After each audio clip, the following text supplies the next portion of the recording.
والفريقين من عرب ومن عجم هو الحبيب الذي ترجى شفاعته هو الحبيب. السلام علیکم ورحمۃ اللہ وبرکاتہ. الحمد للہ رب العالمین وصلی اللہ وسلم علی نبینا محمد وعلی آلہ وصحبہ اجمعین ومن تبعہ باحسان الی یوم الدین. اما بعد. محترم ناظرین، بلوغ المرام جو حدیث کی مشہور کتاب ہے اس کے ساتھ آپ کی خدمت میں حاضر ہیں. علامہ ابن حجر عسقلانی رحمۃ اللہ علیہ جو بہت مشہور عالم دین اور محدث گزرے ہیں، انہوں نے بڑی محنت کے ساتھ یہ مجموعہ تیار کیا ہے. اس میں انہوں نے کوشش کی ہے کہ احکام اور مسائل سے متعلقہ احادیث کو ایک جگہ جمع کر دیں. اس ذخیرے کو اللہ تعالیٰ نے بڑی قبولیت عطا فرمائی. یہ دیکھنے میں بہت مختصر کتاب ہے لیکن اپنی جامعیت اور افادیت کی اعتبار سے بہت ہی مفید ہے. اسی لیے علماء کرام اور مفتیان کرام اس کو بہت شوق سے پڑھتے ہیں اور بہت ساری دینی درسگاہوں میں یہ داخل نصاب ہے. ہماری گزارش ہے اپنے تمام معززین سے کہ آپ اگر دنیا اور آخرت کی کامیابی پانا چاہتے ہیں تو اس کے لیے قرآن اور حدیث سے اپنے رشتے اور تعلق کو مضبوط کیجیے. زیادہ سے زیادہ قرآن و سنت کو پڑھیے، سمجھیے اور اس کے مطابق زندگی بسر کیجیے. حدیث یہ رسول اکرم صلی اللہ علیہ وسلم کے فرامین، آپ کے ارشادات اور آپ کی سنت اور آپ کے شب و روز کی کیفیت کا نام ہے. اگر ہم چاہیں کہ نبی کریم صلی اللہ علیہ وسلم کے بتائے ہوئے طریقے کے مطابق زندگی بسر کریں تو اس کے لیے حدیث کے بغیر چارہ نہیں ہے. حدیث کے بغیر نہ وضو، نہ نماز اور نہ زکوٰۃ.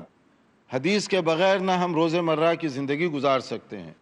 اس لیے کہ قرآن کریم میں بنیادی اور اصولی باتیں بتائی گئیں. مثلا نماز پڑھو، اقامت صلاۃ، لیکن کیسے پڑھو، کتنی رکعت، قرآن کریم میں اس کی تفصیل ہمیں نہیں ملے گی. رکوع کیسے کریں، سجدہ کیسے کریں، رکوع میں کیا پڑھیں، سجدے میں کیا پڑھیں، قرآن کریم میں یہ وضاحت نہیں ہوگی. تو قرآن کے اس حکم پر عمل کرنے کے لیے ہمیں نبی کریم صلی اللہ علیہ وسلم جن پر براہ راست قرآن نازل ہوا، آپ کی طرف دیکھنا ہوگا کہ آپ نے اس آیت پر عمل کیسے کیا.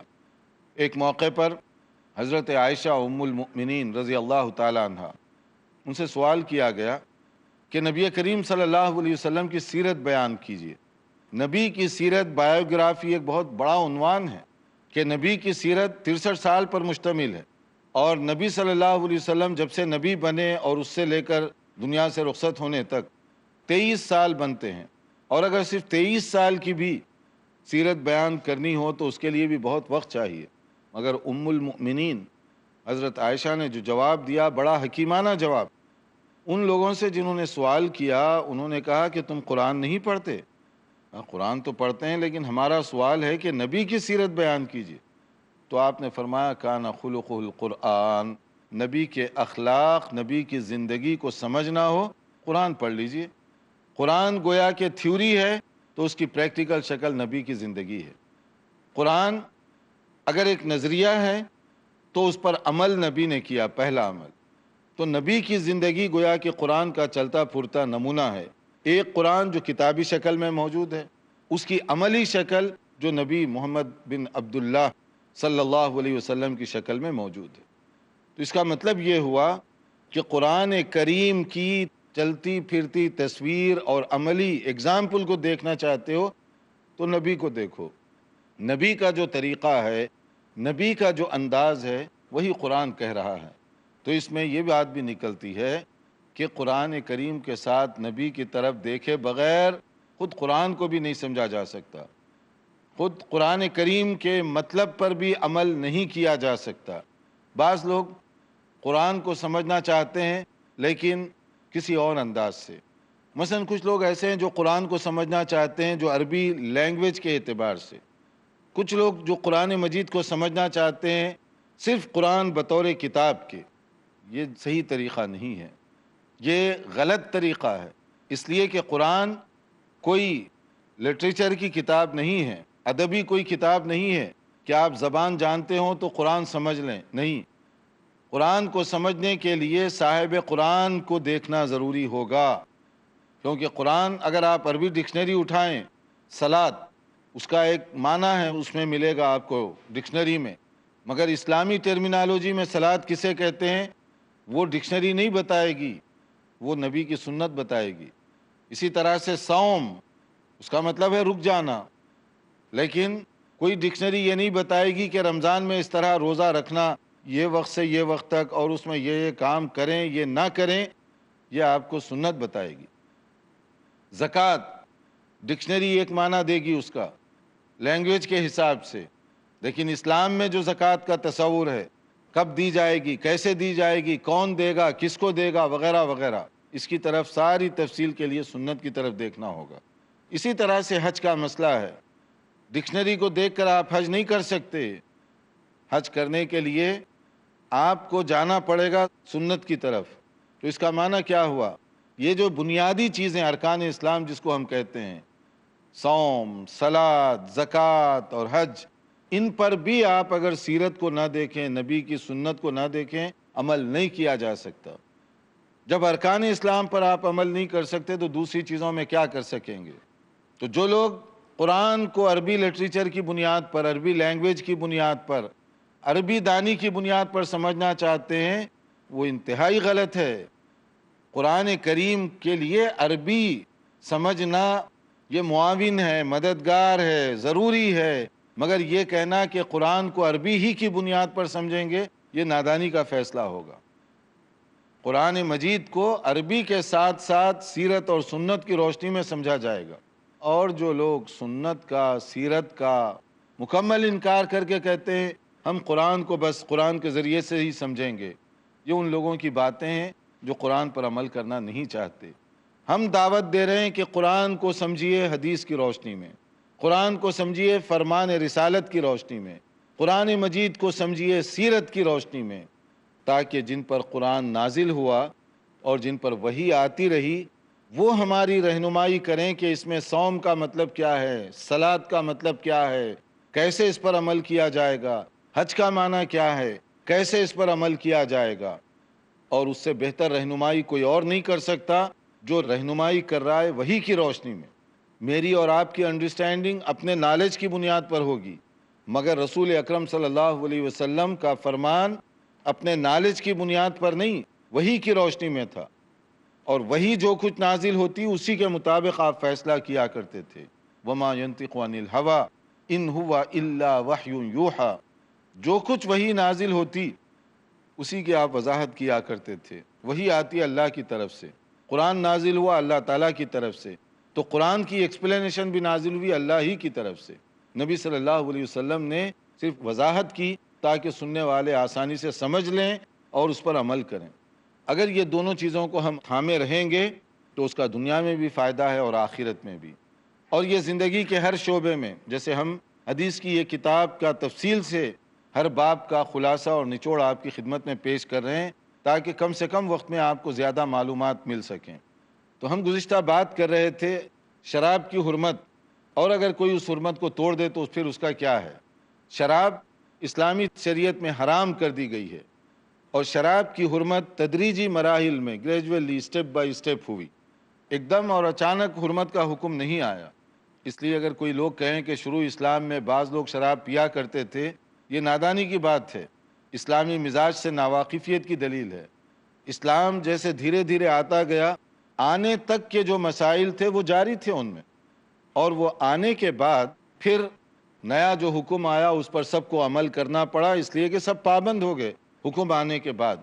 اسی طرح شراب کا مسئلہ، عام طور پہ عرب معاشرے میں شراب عام تھی، پیا کرتے تھے، اس کے بعد بعض موقعوں پر حرام کر دیا گیا، جیسے نماز کی حالت میں تم مت جاؤ، یا ایھا الذین آمنوا لا تقربوا الصلاۃ وانتم سکارى، کہ جب تم نشے کی حالت میں ہو تو پھر نماز کے قریب مت جاؤ، حتی تعلموا ما تقولون، یہاں تک کہ تمہیں معلوم ہو جائے، یعنی ہوش میں آ جاؤ کہ اب کیا کہہ رہے ہیں، کیا دعا مانگ رہے ہیں۔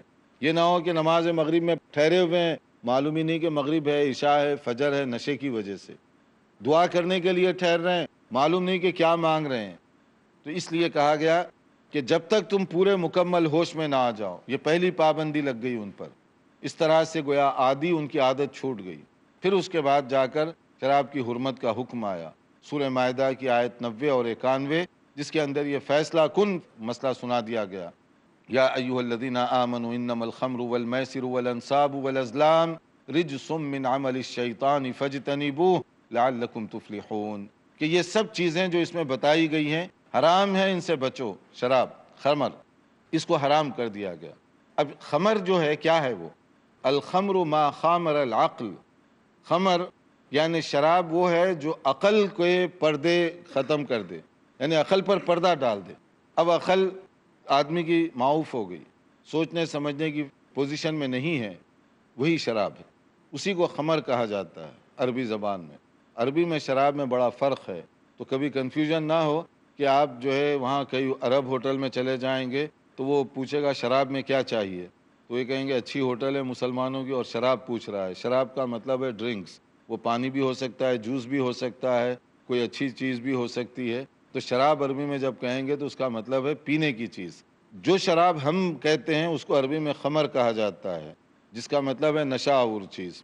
تو دیکھتے رہیے پروگرام، وقفے کے بعد ہم انشاءاللہ شراب کے متعلق جو دیگر احکام ہیں اس پر گفتگو کریں گے۔ محمد سید الکونین والثقلین، يوم فرحان يوم جميل۔ السلام علیکم ورحمۃ اللہ وبرکاتہ۔ میں ہوں ظفر الحسن احمد اللہ مدنی۔ عید الفطر کے مبارک موقع پر ہم تمام ناظرین کو پیس ٹی وی اردو کی جانب سے عید الفطر کی مبارکبادی پیش کرتے ہیں اور دعا کرتے ہیں کہ تقبل اللہ منا ومنکم۔ يوم جميل يوم جميل عيد سعيد۔ یا ضیاء الصدور، یا سراج البدور، احینا بالہدی من ظلام القبور۔ بزعمتم ہو نصارات و تمدن میں ہنود، یہ مسلمان ہیں جنہیں دیکھ کے شرمائے یہود۔ یوں تو سید بھی ہو، مرزا بھی ہو، افغان بھی ہو، تم سب کچھ ہو، بتاؤ تو مسلمان بھی ہو۔ محترم ناظرین، مسلمان کو مسلمان بنانے کے لیے وہ اخلاق و صفات جو رحمان کو پسند ہیں بتانے کے لیے میں آپ کا دینی بھائی حافظ عبد القدیر عمری پروگرام لے کر کے آیا ہوں صفات عباد الرحمن۔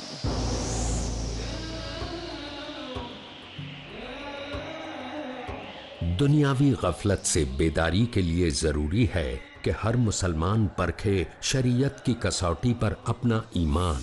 عباد الرحمن آج رات 8:30 بجے اور دوبارہ دوپہر 1 بجے انڈیا میں پیس ٹی وی اردو پر۔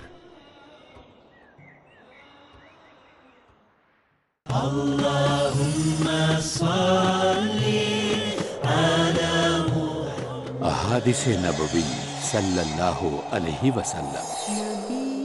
حضرت جابر بن عبداللہ رضی اللہ عنہ نے کہا کہ رسول اللہ صلی اللہ علیہ وسلم نے فرمایا، 5 نمازوں کی مثال بہتی نہر کے مانند ہے، جو کسی کے دروازے پر ہو اور وہ ہر روز اس میں 5 بار نہاتا ہو۔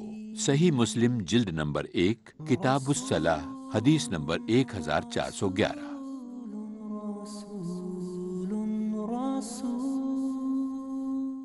محمد سید الکونین والثقلین۔ ناظرین، وقفے سے پہلے ہم بتا رہے تھے کہ شراب کی حرمت بتدریج آئی تاکہ لوگ ذہنی طور پر آمادہ ہو جائیں کہ یہ فائنل حکم آنے والا ہے، اور اس کے بعد ایسے ہی ہوا کہ جب فائنل حکم آیا کہ شراب حرام کر دی گئی ہے تو جن کے گھروں میں شراب جمع کی ہوئی تھی، رکھی ہوئی تھی، وہ سب لے جا کر اس کو بہا دیے۔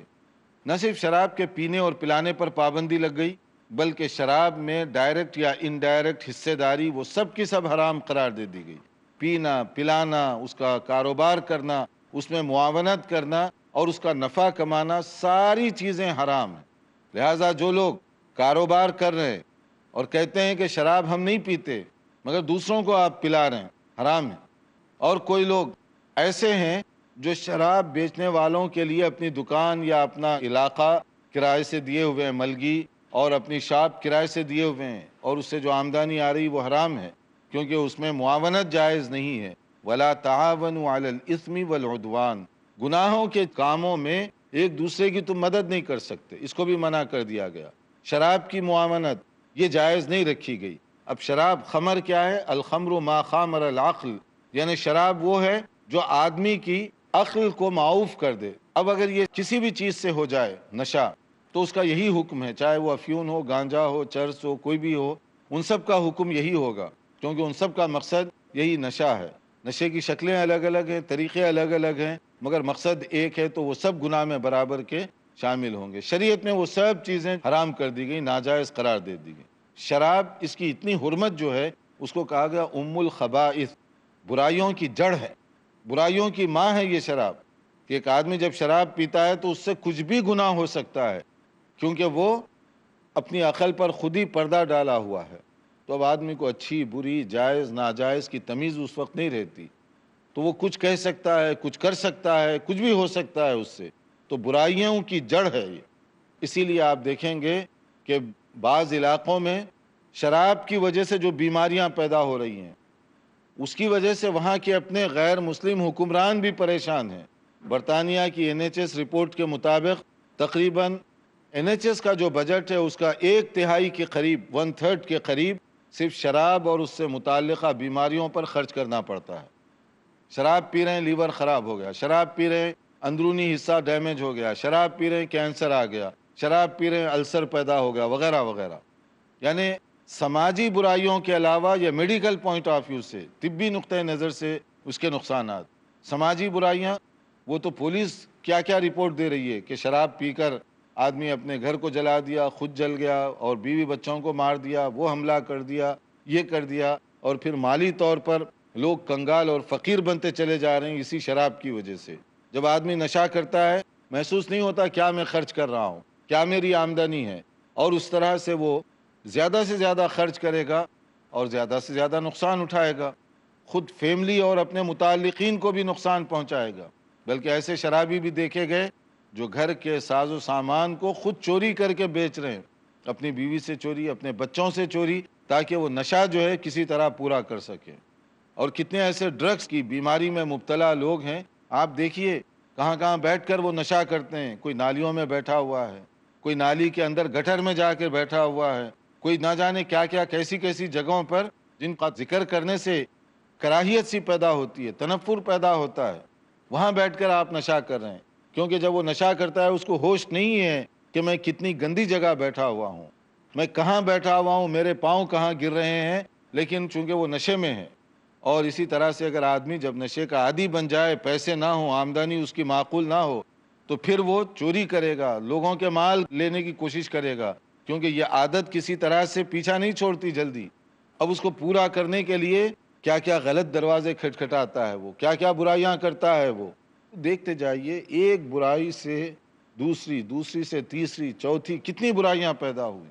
اسی لیے انڈیا کے بعض علاقوں میں، بعض ریاستوں میں یہ بات دیکھی گئی کہ وہاں کے کچھ لوگ، سماجی کارکن، مذہبی نہیں، سماجی کارکن، انہوں نے دیکھا کہ شراب کے بڑے نقصانات ہیں، اپنی طور پر انہوں نے اپنے علاقے میں پابندی لگا دی۔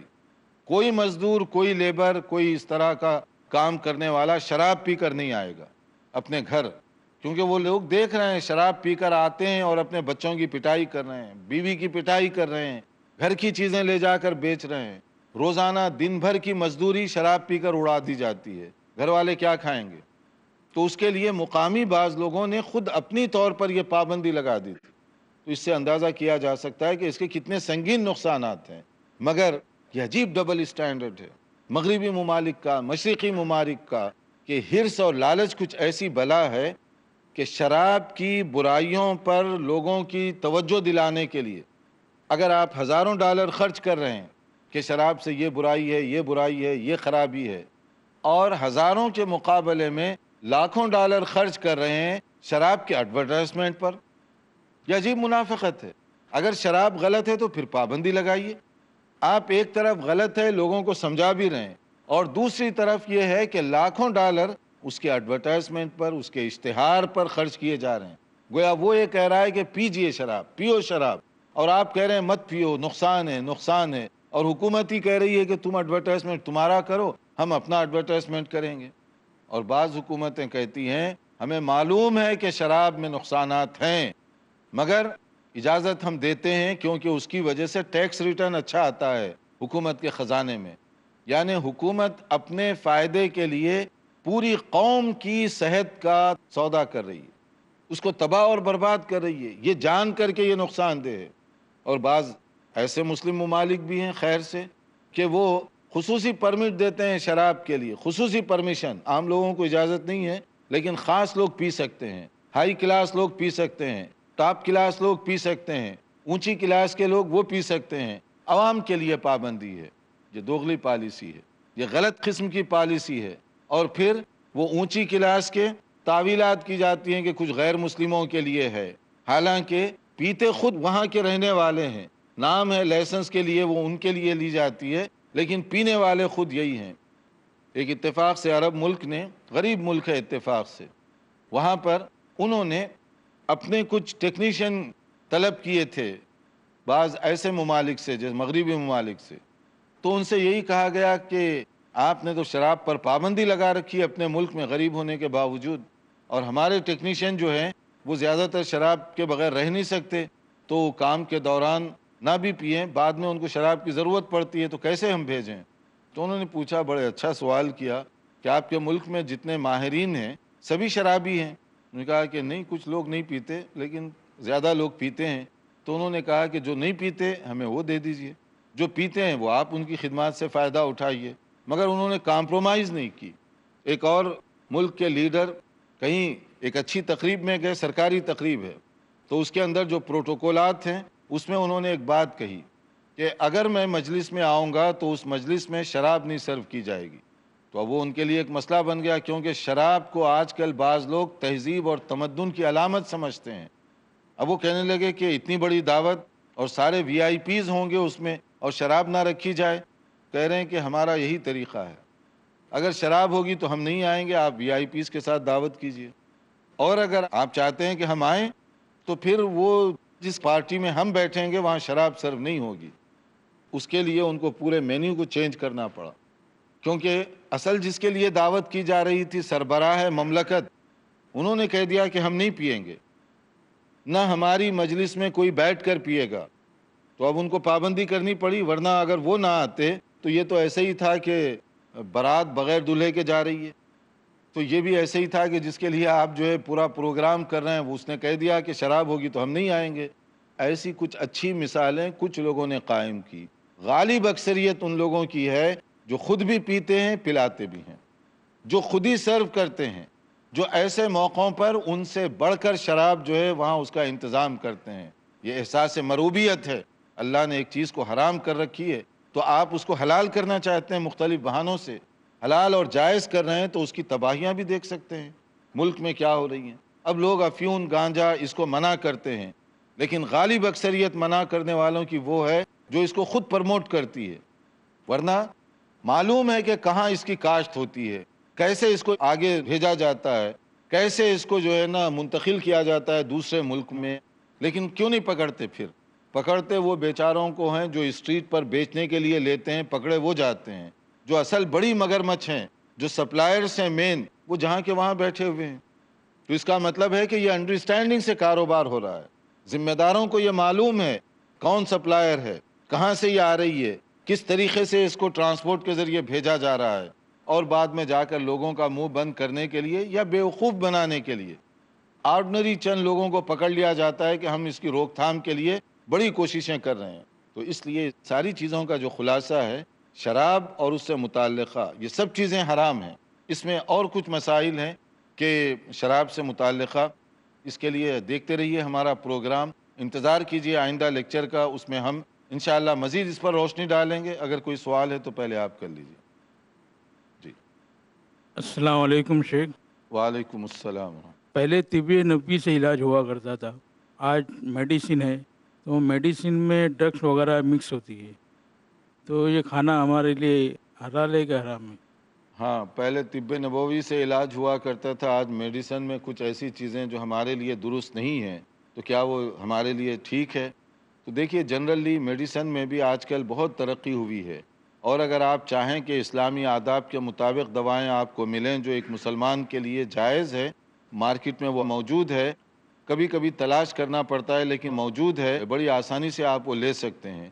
ایسی صورت میں جہاں اس کا آلٹرنیٹیو موجود ہے، متبادل دوا موجود ہے، وہ دوائیں جس کے اندر کوئی بھی حرام چیز کی آمیزش ہو اس کو نہیں استعمال کرنا چاہیے۔ ہمارے پاس اور بھی چونکہ سوالات ہیں لیکن ٹائم محدود ہے تو ہم کوشش کریں گے کہ آئندہ پروگرام میں آپ کے زیادہ سوالات لیے جائیں۔ انتظار کیجئے ہمارے اگلے لیکچر کا۔ والسلام علیکم ورحمۃ اللہ وبرکاتہ۔ مولاي صل وسلم دائما أبدا على حبيبك خير الخلق كلهم محمد سيد الكونين والثقلين والفريقين من عرب ومن عجم، هو الحبيب الذي ترجى شفاعته، هو الحبيب الذي ترجى شفاعته.